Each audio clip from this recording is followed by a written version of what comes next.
একটা মেয়ে যখন বয়ঃসন্ধিকালে একটা সমাজে যখন বেড়ে ওঠে তখন কিন্তু আশেপাশে অনেক পুরুষ মানুষের নজর পড়ে তার উপরে এবং ভুল করে সে প্রেম করে, বয়সে বুঝে ওঠার আগেই প্রেমে জড়িয়ে যায় এবং সেখান থেকে জড়িয়ে পড়ে শারীরিক সম্পর্কে, যার কারণে সে আসলে তার সম্মান নষ্ট করে, বাবা মার বিশ্বাস নষ্ট করে এবং একটা সময় সে রিয়ালাইজ করতে পারে সে এই বয়সটায় খুব বড় ভুল করেছে। একজন নতুন আর্টিস্ট হিসেবে আমি মনে করি এটা আমার জন্য লাক, কারণ আমি দেখেছি যেহেতু আমি একদমই সিনেমার বড় পর্দার জন্য একদম নতুন ফেস, তো হলে দর্শক টেনে আনাটা আমার জন্য খুবই টাফ। তো সেই অনুযায়ী সেক্ষেত্রে আমার কাছে মনে হয়েছে যে আমার কিছু ফ্যান্সরা আছে, আমার কিছু আলাদা অডিয়েন্সরা আছে যারা আমাকে সাপোর্ট দিয়েছে এবং সেই সাপোর্ট অনুযায়ী আলহামদুলিল্লাহ আমার অডিয়েন্সরা মানে দর্শকরা হলে এসেছে এবং অনেক প্রশংসা পেয়েছি এই সিনেমা নিয়ে। আপনারাও তো দেখেছেন তাই না? লেগে গেছে। অনেকেই বলছে যে রাজদীপার এই ময়না সিনেমার মাধ্যমে বাংলা সিনেমা জগতে আবারও রূপালী পর্দায় শাবনূরকে দেখা যাচ্ছে, মানে আপনার ক্যারেক্টারটা শাবনূরের সাথে তুলনা করা হয়েছে, এই বিষয়ে যদি কিছু বলতেন।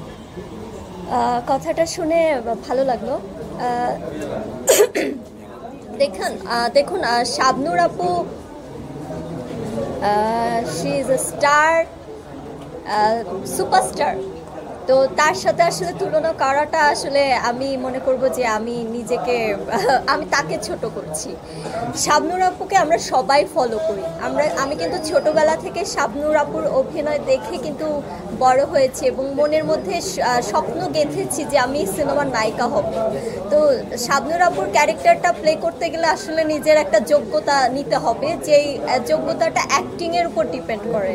তো আমি আসলে আমার যে ময়না সিনেমার ক্যারেক্টারটা এটা লাইক শাবনূর আপুর যে কিছু সিনেমা ছিল, তো ওই সিনেমাতে যে একটু পাগলামি করা, একটু বাচ্চার স্বভাবের এইসব ক্যারেক্টারগুলো শাবনূর আপু খুব ভালো প্লে করতো, যার কারণে আমাদের গ্রাম বাংলা বা আমাদের বাংলাদেশের মানুষ তাকে খুব বেশি পছন্দ করতো। সে রোম্যান্টিক, কমেডি সব কিছু এভরিথিংয়ে আপনার মাল্টি ট্যালেন্টেড ছিল। তো আমার ময়না সিনেমা আসলে ক্যারেক্টারটা ওই রকমই, একটু পাগলামি করা, দুষ্টুমি করা, রোম্যান্টিক, তারপর একটু স্যাডনেস, হ্যাপিনেস, সব কিছু ফ্যামিলি ড্রামা। তো সেই একটা সিনেমার মধ্যে আমি আমার সব ধরনের অ্যাক্টিং আসলে প্লে করতে পেরেছি। তো যারা ময়না সিনেমা দেখেছেন তারা বলেছিল যে শাবনূর আপুর মতো তো কখনোই হওয়া সম্ভব না।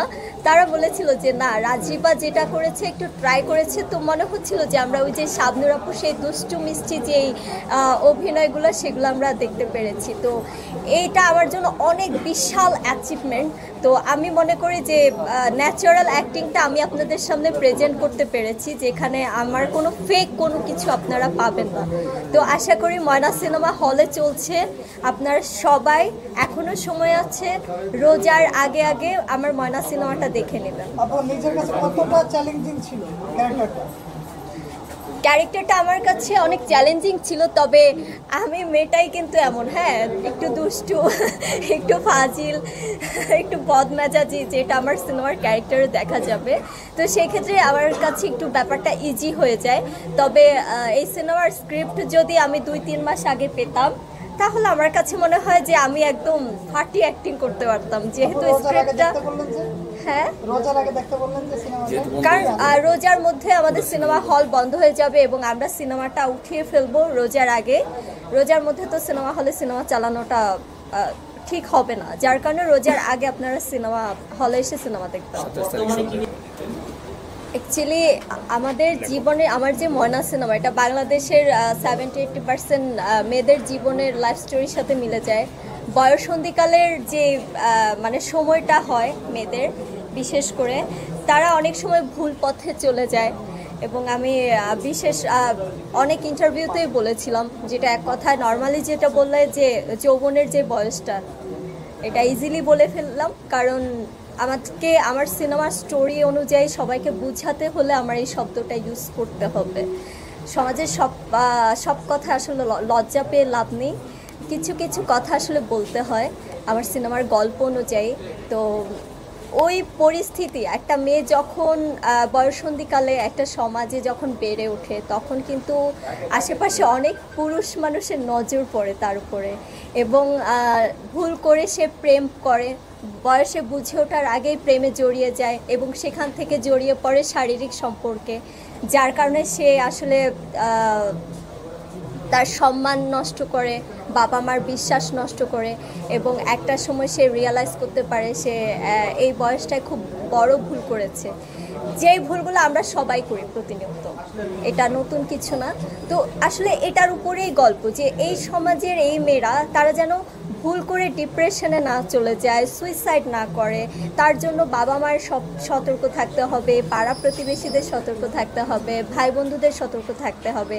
নিজের যে ভালোবাসার মানুষ যদিও প্রেমে পড়ে কোনো মেয়ে, তার বয়ফ্রেন্ডদের প্রথমত সতর্ক থাকতে হবে যে আমার ভালোবাসার মানুষের সেফটিটা আমার হাতে। মানে সব মিলিয়ে এরকম একটা স্টোরি যেখানে ফ্যামিলি ড্রামা, তারপর আপনার লাভ স্টোরি, ট্র্যাজেডি, এভরিথিং আপনারা এই সিনেমার মধ্যে পাবেন।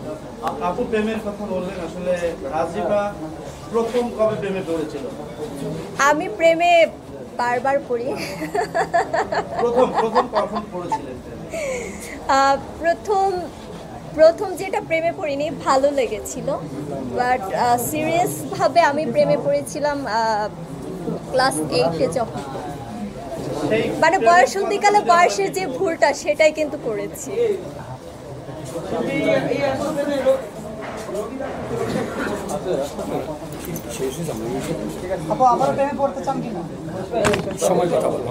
সময় কথা বলবে। আমি বারবার প্রেমে পড়ি।